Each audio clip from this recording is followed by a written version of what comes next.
Okay, my name is Maddie, and this is my roommate Katie, and we're going to be talking about stress. So I have some questions for you. What are the top three things that currently cause you stress? School, money, and like relationships, I guess. Nice. I would say that mine are similar. Um, okay, so listen to these three common reactions to stress and tell me what you resonate with the most. There's a cognitive reaction that includes procrastination, not being able to make decisions, difficulty concentrating, and you lack motivation. There's physiological reactions, which include accelerated heart rate, headaches, gastrointestinal issues, sweating, cold hands or feet, pacing, and heavy breathing.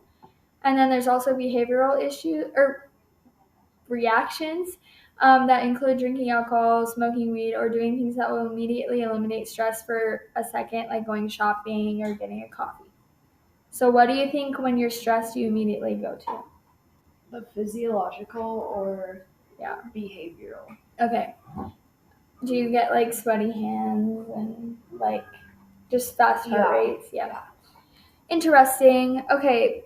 Do you think that you work better with a deadline and under pressure? Or do you think you work better with like planning things out?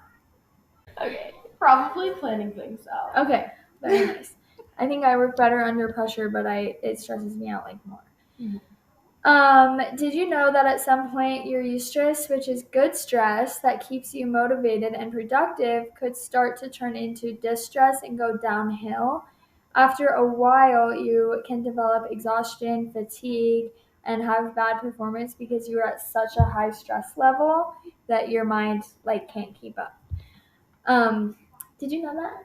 No. Oh, wow. You learned something. Do you know what the two appraisals are in terms of stress? Okay, I will explain them. So the first is a primary appraisal, which is all about potential. Can you think of a time that you were stressed about something like potentially happening? Yeah. Did you turn that into a challenge you can overcome? Like, did you take it as something you could build from, or did you take it as a threat and you got stressed out from it? A challenge A challenge, nice. How did you overcome that challenge? with coping mechanisms that my therapist gives me. Yes, love, good answer. Okay, the secondary appraisal is creating options to a problem and finding and trying to find solutions to a problem in order to avoid high stress. So, have you ever had like a high stress moment, but instead of stressing out about it, you just made solutions and like was more like logical about it? Yeah, I mean, I try to. Yeah. So you think that's like a better option than like being threatened, right? Yeah. Yeah.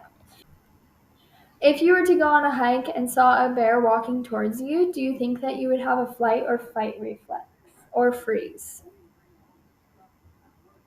I would freeze and think for a second Yeah. and like make a plan real quick. Yeah. I think I would freeze. Do you have any questions for me? What is the difference between worry and stress?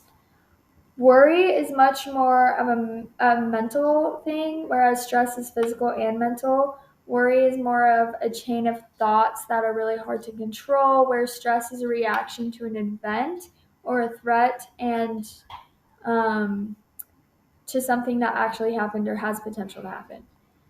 Um, and then this is your next question. Can you get physical damage from having high stress? Can you get physical damage from having high stress? Yes, many people who are under high stress because of like jobs and like job strain and financial things and death and loss and relationship things are very likely to develop a heart disease, depression, and other things as well.